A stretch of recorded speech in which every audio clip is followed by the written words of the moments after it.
सीधा सीधी इशारा हमारे माननीय नेता प्रतिपक्ष तेजस्वी यादव जी के तरफ इशारा है उसका। यहाँ इसका सीधा मुद्दा है, आप अगर चोर है तो आप मेरे पास आ जाइए तो आप शरीफ बन जाइएगा। अगर आप विपक्ष में रहिएगा तो आप फिर चरा चोर रहिएगा, भ्रष्टाचार रहिएगा। अरविंद केजरीवाल जितना दिल्ली में काम किया है, शिक्षा के जगत में हो गया, बिजली के जगत में जो भी हुआ, इससे पहले तो इतना डेवलप नहीं था। नहीं, लोकसभा के हिसाब से देखिए तो लोकसभा एंगल से जो है इसमें बदलाव की कोई जरूरत नहीं है अभी फिलहाल, और विधानसभा के लिए, बिहार के लिए बदलाव की जरूरत। नहीं, मैं अभी जो बड़े भाई ने जो बात कहा मैं उसका बिल्कुल विरोध करता हूँ। मुझे पूरा विश्वास है कि बीजेपी 2019 से भी बहुत बेहतर रिजल्ट के साथ 2024 में आएगी। फलाने बॉर्डर पे पांच जवान शहीद हो गए, वहाँ 5 जवान शहीद हो गए। जब से बीजेपी आई है ये मुझे बहुत कम देखने को मिला। नमस्कार, मैं हूं सिद्धि सिंह और आप देख रहे हैं NL9 न्यूज। आज हम खड़े हैं NIT कॉलेज में, जहां हम देश के युवा से बात करेंगे। उनकी राय बहुत ही ज्यादा मायने रखती है।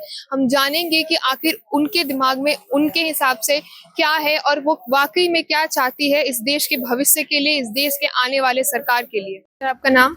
मेरा नाम बम्बम यादव हुआ, मधेपुरा बिहार का रहने वाला हूँ। मोदी जी का कहना है कि बिहार के शहजादे का जेल जाने का समय आ गया है, तो इस बारे में आप कुछ बोलना चाहेंगे? वो किसकी तरफ इशारा कर रहे थे? सीधा सीधी इशारा हमारे माननीय नेता प्रतिपक्ष तेजस्वी यादव जी के तरफ इशारा है उसका, जहाँ तक की बात है। लेकिन उससे सत्य परेशान हो सकता है, लेकिन पराजित नहीं मैं। अब अगर वही हम तो बोले आपको तभी, अगर तेजस्वी यादव जी अगर भाजपा में मिल जाएंगे तो वो मतलब दूध के धुले हो जाएंगे। अगर भाजपा में नहीं है वो, तो वो फिर भ्रष्टाचारी हो जाएंगे, चरा चोर हो जाएंगे, बहुत कुछ हो जाएगा। वही चिराग पासवान इससे पहले नीतीश कुमार के बारे में क्या क्या बयान दे रहे थे, आज अगर उसके साथ हो गया तब ठीक हो गया। इससे पहले बोल रहे थे बिहार को कुछ नहीं किया, 20 साल से कोई विकास नहीं हुआ। बस यहाँ इसका सीधा मुद्दा है, आप अगर चोर है तो आप मेरे पास आ जाइए तो आप शरीफ बन जाइएगा। अगर आप विपक्ष में रहिएगा तो आप फिर चरा चोर रहिएगा, भ्रष्टाचार रहिएगा। अरविंद केजरीवाल को बताइए, शराब घोटाला में अंदर किए हुए हैं अभी। तो आपको लगता है कि वो शराब घोटाला एक चाल था बीजेपी का? अरविंद केजरीवाल वाकई में उस चीज के लिए जिम्मेदार नहीं है? अरविंद केजरीवाल मैम इसलिए दोषी नहीं है। अरविंद केजरीवाल जितना दिल्ली में काम किया है, शिक्षा के जगत में हो गया, बिजली के जगत में जो भी हुआ, इससे पहले तो इतना डेवलप नहीं था दिल्ली जितना डेवलप किया गया। अरविंद केजरीवाल के ही मुद्दा पर जिस तरीका से बिहार वहाँ दिल्ली में स्कूल को बनाया गया, उसी मुद्दा पर जितना भी स्टेट है सब उसी का स्कूल का मोटिवेशन सब कुछ कॉपी कर रहा है। आम आदमी पार्टी फंसती हुई नजर आ रही है स्वाति मालीवाल केस की वजह से, इसके बारे में आप कुछ बोलेंगे? देखिए मैम, स्वाति मालीवाल का उस विषय में ज्यादा नॉलेज नहीं है, लेकिन स्वाति मालीवाल का जो भी मुद्दा है उस पर अभी अरविंद केजरीवाल भी कुछ नहीं बोल पा रहे हैं। हम लोग को तो जहाँ इसकी कोई खास वजह कि वो कुछ बोल क्यों नहीं पा रहे? क्या इलेक्शन की वजह से चुप है या वाकई कुछ बात है? नहीं, वो तो कुछ बात है, उसमें तो है, उसमें कुछ बात है। अरविंद केजरीवाल फिर से 2 तारीख को सरेंडर होने वाले हैं, इस बारे में आप कुछ बोलेंगे?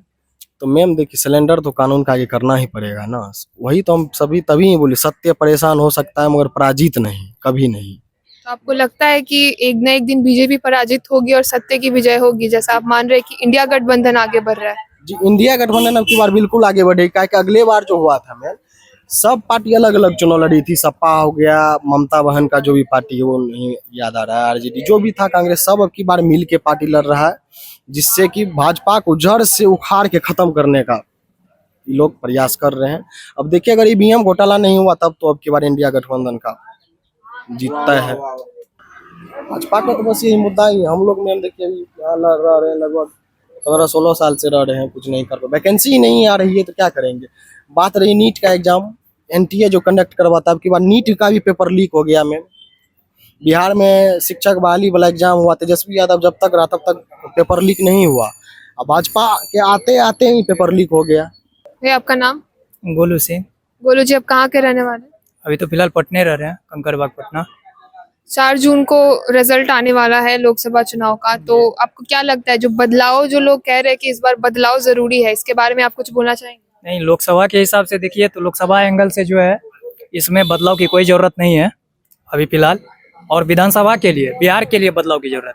केंद्र में जो है सत्ता पक्ष अभी सही है, कुछ मुद्दा है, बेरोजगारी सब मुद्दा है, इसको सही कर दिया जाए। और इस बार जहाँ तक बीजेपी का भी है मुद्दा है जो इसमें जरूर सुधार करेगी, और पूर्ण बहुमत में जरूर बीजेपी आएगी इस बार। तो 5 साल के लिए फिर से एक बार मोदी जी को लाया जाए और देखा जाए महंगाई और बेरोजगारी पे काम करता है तो नेक्स्ट टाइम फिर हम लोग बदलाव का भी मतलब मांग करेंगे, ऐसा थोड़े।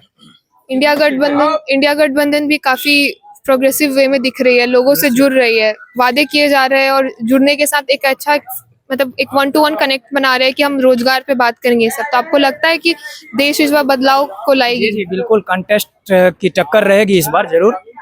जहाँ तक टक्कर की बात रहेगी, इंडिया गठबंधन भी अच्छी पार्टी है, ठीक है, और बदलाव की जरूरत है ऐसा नहीं है, लेकिन अभी फिलहाल केंद्र में कोई चेहरा नहीं है जिसके लिए हम लोग अभी भी मोदी जी 10 साल से बीजेपी ने रूल किया, तो क्या जनता उस चीज से वाकई में संतुष्ट है या सिर्फ अपोजिशन के वजह से ये हो रहा है? नहीं, अपोजिशन के वजह से भी देखिए तो अपोजिशन के ही वजह से, और दूसरा मोदी जी भी काम किए हैं, जैसे डिफेंस लाइन हुआ, कुछ लाइन ऐसा है जिसमें भारत को अच्छा वो मतलब किए हैं, जहाँ तक तो सही है इसके लिए मेरा।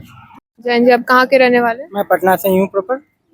कल 7वां चरण होने वाला है, तो आपको इस बार क्या उम्मीद लगती है कि देश में अगर बात करें तो क्या इंडिया गठबंधन की क्या पोजीशन होनी चाहिए? नहीं, मैं अभी जो बड़े भाई ने जो बात कहा मैं उसका बिल्कुल विरोध करता हूँ। मुझे पूरा विश्वास है कि बीजेपी 2019 से भी बहुत बेहतर रिजल्ट के साथ 2024 में आएगी। बीजेपी की कई जगह सीटें फंसती हुई नजर आ रही है, जिसमें से एक सबसे बड़ा स्कैंडल अभी जो चल रहा है, प्रज्वल रवन्ना का सेक्स स्कैंडल चल इसके रहा है। बारे में मुझे जानकारी नहीं है। कर्नाटका की जो है जिस तरीके से पोजीशन है हो उसमें, सकती है मैम। देखिए, साउथ अभी बीजेपी के फुल कंट्रोल में नहीं है। विपक्ष बहुत ज्यादा मजबूत होने के कारण बीजेपी वहाँ थोड़ा पीछे कमजोर है, इसलिए हो सकता है कि उन पे आरोप लगाया जा रहा हो या कुछ भी ऐसा हो सकता है। अगर बिहार की बात करें तो आपको क्या लगता है इस बार कितनी सीटें निकाल पाएगी बीजेपी? देखिए, जैसा कि हमारे आदरणीय प्रधानमंत्री नरेंद्र मोदी और अमित शाह जी का नारा है कि अब की बार 400 पार, विरोध है उनका। अगर जमीनी स्तर पे देखा जाए तो बिल्कुल बीजेपी के कारण, बीजेपी सरकार के में रहने के कारण बहुत सारी असुविधाएं हमें झेलनी पड़ी है।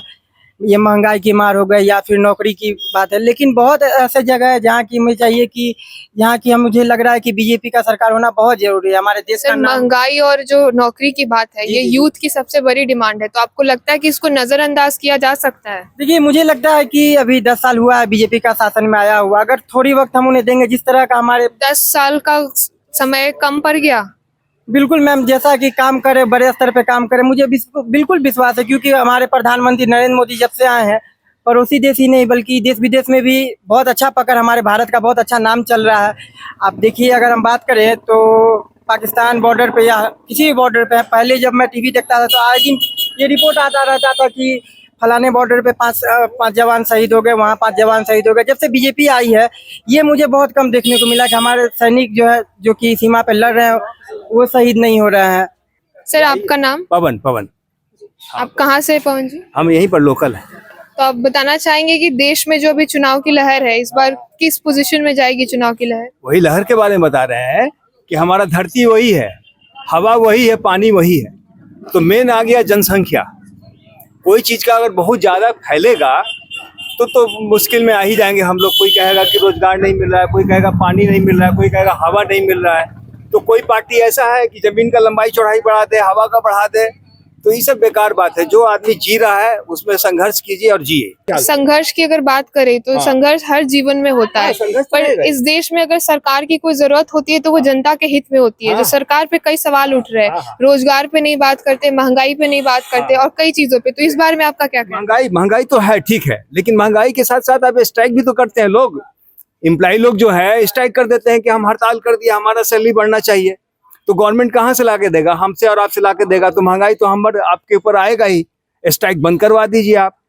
पब्लिक में अगर इतना क्षमता है, जो कहते हैं कि महंगाई हो गया, तो हर चीज में तो स्ट्राइक कर देता है लोग। डॉक्टर अलग स्ट्राइक कर देगा, रेलवे अलग स्ट्राइक कर देगा, जो मन में आया स्ट्राइक कर दिया का भाई तो हमारा सैलरी बढ़ना चाहिए। सारा फैसिलिटी जो है गवर्नमेंट को ही, स्टाफ को बढ़ना चाहिए, बाकी प्राइवेट वाले को नहीं बढ़ना चाहिए। तो गवर्नमेंट कहाँ से करेगा? टैक्स लेगा हमसे आपसे, तो महंगाई होना ही है। जैसा कि हमने लोगों से बात करके जाना, देश के युवाओं ने अपनी अपनी ओपिनियन, अपनी अपनी प्रतिक्रियाएं दी। ये जानना काफी दिलचस्प होगा कि आखिर 4 जून को किसकी सरकार बनती है। ऐसी खबरों के लिए जुड़े रहिए हमारे साथ और देखते रहिए NL9 न्यूज। और आपसे गुजारिश करेंगे कि कल यानी कि 7वां चरण का वोटिंग कल होना है, कल लोकसभा चुनाव का समाप्ति होना। आपसे गुजारिश करेंगे कि आप अपना थोड़ा समय निकालकर अपना बहुमूल्य वोट दें।